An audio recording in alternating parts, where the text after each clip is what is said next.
ಆತ್ಮೀಯ ಬಂಧುಗಳೇ, ಸೃಷ್ಟಿಯಲ್ಲಿ ವೈವಿಧ್ಯತೆ ಇದೆ.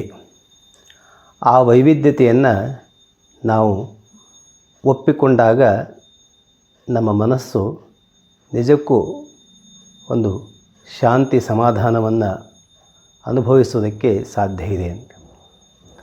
ಆದರೆ ಅದರಲ್ಲೇ ಒಂದು ಏಕತೆಯ ಸೂತ್ರವೂ ಇದೆ. ಈ ವೈವಿಧ್ಯತೆಯಲ್ಲಿ ಏಕತೆಯನ್ನು ಕಾಣುವನೇ ನಿಜವಾದ ಜ್ಞಾನಿ ಅಂತ ಹೇಳಬೇಕು. ಇಲ್ಲ ಅಂತಂದರೆ ನಾವೆಲ್ಲ ಏನು ಭಾವಿಸ್ತೇವೆ ಅಂತಂದರೆ ಒಬ್ಬರ ಹಾಗೆ ಒಬ್ಬರು ಇಲ್ಲವಲ್ಲ ಅಂತ ನಮ್ಮದು ಮನೋಭಾವ. ಜೊತೆಗೆ ಎಲ್ಲರೂ ಸಮಾನರಾಗಿರಬೇಕು, ಎಲ್ಲರ ಕಡೆಯೂ ಸಮಾನತೆ ಇರಬೇಕು, ಸಮತೆ ಇರಬೇಕು ಅಂತ ನಾವು ಮಾತನಾಡ್ತಿರ್ತೇವೆ, ಹೇಳ್ತಿರ್ತೇವೆ. ಆದರೆ ನಿಜವಾಗಿಯೂ ಸೃಷ್ಟಿಯನ್ನು ಒಂದು ಸಾರಿ ಅವಲೋಕಿಸಿದರೆ ಸೃಷ್ಟಿಯಲ್ಲಿ ಪ್ರಭೇದಗಳಿವೆ. ಆ ಪ್ರಭೇದಗಳನ್ನು ಹಾಗೆಯೇ ನಾವು ಯೋಚನೆ ಮಾಡಿದರೆ ಗೊತ್ತಾಗುತ್ತೆ. ಪ್ರಪಂಚ ಇರುವುದೇ ಹಾಗೆ ವೈವಿಧ್ಯತೆಯಲ್ಲಿ. ಇಲ್ಲಿ ಎಲ್ಲವೂ ಮಿಶ್ರಣ ಇದೆ. ಅದನ್ನು ತಿಳಿದುಕೊಂಡು ನಾವು ಬದುಕಬೇಕು. ಹಾಗಾಗಿ ವಿವಿಧತೆಯಲ್ಲಿ ಏಕತೆ ಇದೆಯಲ್ಲ, ಅದು ನಿಜವಾಗಲೂ ಯಾರು ತಿಳಿತಾರೋ ಅವರ ಒಂದು ವೈಶಿಷ್ಟ್ಯತೆ ಅದು. DVG ಅವರು ಬಹಳ ಚೆನ್ನಾಗಿ ಒಂದು ಕಗ್ಗದಲ್ಲಿ ಹೇಳ್ತಾರೆ, ನೆಲ ಒಂದೇ, ಹೊಲ ಗದ್ದೆ ತೋಟ ಮರಳರೆ ಬೇರೆ. ನೆಲ ಒಂದೇ ಆದರೂ ಕೂಡ ಅದರಲ್ಲಿ ಹೊಲ ಬೇರೆ, ಗದ್ದೆ ಬೇರೆ, ತೋಟ ಬೇರೆ ಮತ್ತು ಮರಳು ಭೂಮಿ ಬೇರೆ ಹೇಗಿದೆಯೋ, ಜಲ ಒಂದೇ, ಸಿಹಿ ಉಪ್ಪು ಜವುಗೂಟೆ ಬೇರೆ. ನೀರು ಒಂದೇ ಆದರೂ ಕೂಡ ಸಮುದ್ರದ ನೀರೇ ಬೇರೆ, ನದಿ ನೀರೇ ಬೇರೆ, ಬಾವಿ ನೀರೇ ಬೇರೆ, ಬೋರಿನ ನೀರು ಬೇರೆ. ಹೀಗೆ ಬೇರೆ ಬೇರೆ ನೀರಿನಲ್ಲಿ ಒಂದೇ ಆದರೂ ಕೂಡ, ನೀರಂತಕ್ಕಂಥದ್ದು ಒಂದೇ ವಿಷಯ ವಸ್ತು ಆದರೂ ಕೂಡ ಅದರಲ್ಲಿ ಬೇರೆ ಬೇರೆ ಇದೆ. ಕುಲ ಒಂದೇ, ಅದರೊಳು ಸೋದರ ವ್ಯಕ್ತಿ ಗುಣ ಬೇರೆ. ಒಂದೇ ಕುಲದಲ್ಲಿ ಒಂದೇ ತಾಯಿ ಹೊಟ್ಟೆಯಲ್ಲಿ ಹುಟ್ಟಿದಂಥ ಮಕ್ಕಳೇ ಬೇರೆ ಬೇರೆ ರೀತಿಯಲ್ಲಿ ಇರ್ತಾರೆ. ಹಲವು ಒಂದಂ ಸಹಜ ಮಂಕುತಿಮ್ಮ. ಎಲ್ಲದರಲ್ಲೂ ಈ ಒಂದು ಅನ್ನುವಂಥ ಏಕತೆ ಅಂತೂ ಒಂದು ಇದೆ, ಆದರೆ ಅದು ಹಲವಾಗಿ ಇದೆ ಅಂತ ಹೇಳುವಂಥದ್ದು. ಆದ್ದರಿಂದ ನಾವು ಒಂದೇ ಭೂಮಿಯಲ್ಲಿ ಹೊಲ ಇದೆ, ಗದ್ದೆ ಇದೆ, ತೋಟ ಇದೆ, ಮರಳಿದೆ, ಕಪ್ಪು ಮಣ್ಣಿದೆ, ಕೆಂಪು ಮಣ್ಣಿದೆ. ಭೂಮಿ ಒಂದೇ ಆದರೂ ಕೂಡ ಕಪ್ಪು ಮಣ್ಣಿದೆ, ಕೆಂಪು ಮಣ್ಣಿದೆ. ಹಾಗೆ ನೀರಿನಲ್ಲಿ ಸಿಹಿ ನೀರಿದೆ, ಉಪ್ಪು ನೀರಿದೆ, ಜವುಗಿನಲ್ಲಿ ಇರತಕ್ಕಂಥ ನೀರು ಬೇರೆ ಇದೆ. ಮಾನವ ಕುಲ ಒಂದೇ, ಆದರೆ ಅದರಲ್ಲಿ ಒಬ್ಬ ಸೋದರ ವ್ಯಕ್ತಿಯ ಗುಣ ಇನ್ನೊಬ್ಬನಲ್ಲಿ ಇಲ್ಲ. ಆದ್ದರಿಂದ ನಾವು ಸಮತೆಯನ್ನು ಸಾಧಿಸೋದು ಹೇಗೆ? ಇದರ ಸಮತೆ ಇದೆ ಅಂತ ಹೇಳೋದಕ್ಕೆ ಏನಿದೆ? ಯಾವುದು ಹಾಗಾದರೆ ವ್ಯಕ್ತಿಗಳಲ್ಲಿ ಮಾನವ ಸಮಾಜದಲ್ಲಿರ್ತಕ್ಕಂಥ ಭೇದ ಭಾವಗಳನ್ನ ನಾವು ಒಪ್ಪಿಕೊಳ್ಬೇಕಾ ಅಂತಂದರೆ, ಮನುಷ್ಯರಲ್ಲಿ ಅದು ವೈವಿಧ್ಯತೆ ಅನ್ನೋದು ಇದೆ. ಆದರೆ ನಾವು ಸಮವಾಗಿ ಎಲ್ಲರನ್ನು ನೋಡಬೇಕು ಅಂತಂದರೆ ನಾವು ಸಮವಾದ ಪ್ರೀತಿಯನ್ನು ಇಟ್ಕೋಬೇಕು. ಈಗ ಒಬ್ಬ ಶಾಲೆಯಲ್ಲಿ ಒಬ್ಬ ಉಪಾಧ್ಯಾಯರು ಇರ್ತಾರೆ.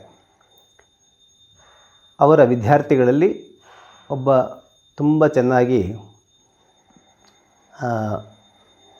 ಅಧ್ಯಯನ ಮಾಡ್ತಾನೆ, ಚೆನ್ನಾಗಿದ್ದಾನೆ, ಬುದ್ಧಿವಂತಿದ್ದಾನೆ, ಶ್ರದ್ಧೆ ಇದೆ ಅಂತಂದರೆ ಅವನನ್ನು ನಾವು ಶಿಕ್ಷಕರು ಏನು ಮಾಡ್ತಾರೆ, ಪ್ರೋತ್ಸಾಹಿಸ್ತಾರೆ, ಹೊಗಳ್ತಾರೆ. ಹಾಗೆ ಇನ್ನೊಬ್ಬ ದಡ್ಡ ಇದ್ದವನಿಗೆ ಎಷ್ಟು ಹೇಳಿದರೂ ಅವನಿಗೆ ಅರ್ಥ ಆಗ್ತಾಯಿಲ್ಲ. ಆವಾಗ ಅವನನ್ನು ಹೊಗಳೋದಕ್ಕೆ ಸಾಧ್ಯ ಆಗೋದಿಲ್ಲ. ಸಮಾಜ ಇವತ್ತು ಹಾಗೆ ಬಯಸ್ತಾ ಇದೆ. ಏನಂತಂದರೆ ದಡ್ಡನನ್ನು ಬುದ್ಧಿವಂತನನ್ನು ಇಬ್ಬರನ್ನೂ ಹೊಗಳಬೇಕು ಅಂತ. ಆದರೆ ದಡ್ಡನಿಗೆ 2 ಏಟು ಕೊಟ್ಟು ಅವನಿಗೆ ಶಿಕ್ಷೆಯನ್ನು ಕೊಟ್ಟು ಶಿಕ್ಷಣವನ್ನು ಕಳಿಸಿದರೆ ಅದು ನಿಜವಾದ ಒಂದು ಸಮತೆ.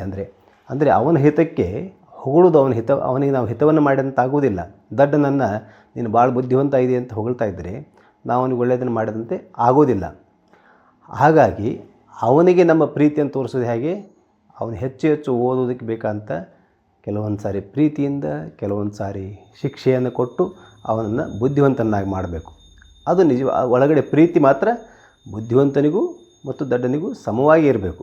ಆದರೆ ವರ್ತನೆಯಲ್ಲಿ ನಾವು ಅದನ್ನು ಹೀಗೆ ತೋರಿಸಿದಾಗ ಇಬ್ಬರ ಹಿತವನ್ನು ನಾವು ಆ ಉಪಾಧ್ಯಾಯರು ಬಯಸ್ತಾ ಇದ್ದಾರೆ ಅಂತ ಹೇಳೋದಕ್ಕೆ ಸಾಧ್ಯ ಆಗುತ್ತೆ. ಹಾಗೆ ವ್ಯಕ್ತಿ ಅಂತರಂಗ ಶುದ್ಧಿ ಇದ್ದರೆ ಮಾತ್ರ ಎಲ್ಲರನ್ನೂ ಪ್ರೀತಿಸೋದಕ್ಕೆ ಸಾಧ್ಯ ಆಗುತ್ತೆ. ಎಲ್ಲರ ಮೇಲೆ ಸಮವಾದ ಪ್ರೀತಿ. ಆದರೆ ಅವರವರ ಅಂತರಂಗದಲ್ಲಿ ಆ ಭಾವನೆ ವ್ಯಕ್ತಗೊಳ್ಳುವ ರೀತಿ ಇದೆಯಲ್ಲ, ಅದು ವ್ಯಕ್ತಿಗಳಲ್ಲಿ ಒಂದು ವಿಭಿನ್ನವಾಗಿ ತೋರುತ್ತೆ. ಆದರೆ ಪ್ರೀತಿ ಮಾತ್ರ ಎಲ್ಲರ ಮೇಲೂ ಇರಬೇಕು ಅಂತ. ಹಾಗೆ ನಾವು ಬೇರೆಯವರಿಗೆ ನೋವುಂಟನ್ನು ಮಾಡಬಾರ್ದು. ಆಗ ಇರೋದಕ್ಕೆ ಸಾಧ್ಯ ಆಗೋದು ಯಾವಾಗ ಅಂತಂದರೆ ಒಳಗಡೆಗೆ ಪರಿಶುದ್ಧವಾದ ಪ್ರೀತಿ ಇದ್ದಾಗ ಮಾತ್ರ. ಸಮತೆ ಅಂತಕ್ಕಂಥದ್ದು ಪರಿಶುದ್ಧವಾದ ಅಂತರಂಗದಲ್ಲಿ ಎಲ್ಲರ ಮೇಲಿರ್ತಕ್ಕಂಥ ಪ್ರೀತಿಯಿಂದ ಆಗುತ್ತೆ. ಆದ್ದರಿಂದ ವರ್ತನೆಯಲ್ಲಿ ಅದನ್ನು ತೋರಿಸೋದಕ್ಕೆ ಸಾಧ್ಯ ಆಗುವುದಿಲ್ಲ. ಅದನ್ನು ನೋಡಿ ನಾವು ಇಲ್ಲಿ ಅಸಮಾನತೆ ಇದೆ ಅಂತ ಎಲ್ಲ ಬೊಬ್ಬೆ ಹೊಡಿಬಾರ್ದು. ಬೊಬ್ಬೆ ಹೊಡೆಯೋದಕ್ಕೆಲ್ಲ ಏನೂ ಅರ್ಥ ಇಲ್ಲ. ಹಾಗೆ ನೋಡಿ, ನಮ್ಮ ಕೈಯಲ್ಲೇ ಈಗ ಒಂದೇ ಕೈಯಲ್ಲಿ 5 ಬೆರಳಿದೆ. 5 ಬೆರಳು ಕೂಡ ಸಮವಾಗಿಲ್ಲ. ಒಂದು ವೇಳೆ ಸಮವಾಗಿದ್ದರೆ ಏನು ಕತೆ ಆಗ್ತಿತ್ತು? ಏನಾದರೂ ಕೆಲಸ ಮಾಡೋದಕ್ಕೆ ಸಾಧ್ಯ ಆಗ್ತಿತ್ತಾ?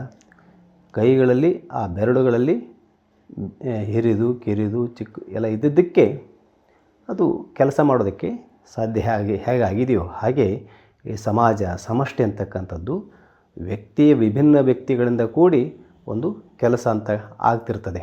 ಆದ್ದರಿಂದ ಆದರೆ ಇದನ್ನು ಹಿನ್ನೆಲೆಯಾಗಿಟ್ಕೊಂಡು ನಾವು ಭೇದ ಭಾವಗಳನ್ನು ಮಾಡೋದಕ್ಕೆ ಹೋಗಬಾರ್ದು.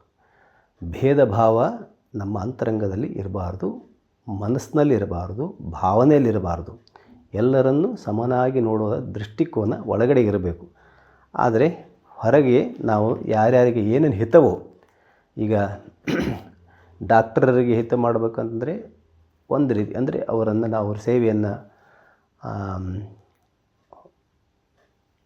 ಅವರಿಗೆ ನಾನು ಕೊಳ್ಳೆ ಮಾತುಗಳ ಸೇವೆಯನ್ನು ಅಪ್ರಿಷಿಯೇಟ್ ಮಾಡಬೇಕು. ಹಾಗೆ ಒಬ್ಬ ರೋಗಿ ಇದ್ದಾನಂತ ಅವನಿಗೆ ನಾವು ಸೇವೆ ಮಾಡಬೇಕು ಅಂತಂದರೆ ಅವನಿಗೆ ಅವಶ್ಯಕತೆ ಏನಿದೆಯೋ ಅದನ್ನು ಕೊಡಬೇಕು. ಹಾಗೆ ಆದ್ದರಿಂದ ಅಲ್ಲಿ ನಾವು ಡಾಕ್ಟರನ್ನು ಮತ್ತು ರೋಗಿಯನ್ನು ಒಂದೇ ರೀತಿಯಾಗಿ ನೋಡಿದಂತಾಗ್ತದೆ. ಅಂದರೆ ಹಿತ ಅನ್ನೋದು ಮುಖ್ಯ. ಒಳಗಡೆಗೆ ಎಲ್ಲರ ಹಿತವನ್ನು ಬಯಸುವ ಮನೋಭಾವವೇ ಮುಖ್ಯ. ಆದರೆ ಅದನ್ನು ನಾವು ವ್ಯಕ್ತಪಡಿಸುವ ರೀತಿಯಲ್ಲಿ ವೈವಿಧ್ಯತೆ ಇದ್ದೇ ಇರುತ್ತದೆ. ಇದನ್ನು ನಾವು ಒಪ್ಪಿಕೊಳ್ಬೇಕು ಅನ್ನೋದು ಎಲ್ಲರ ಅಭಿಮತ.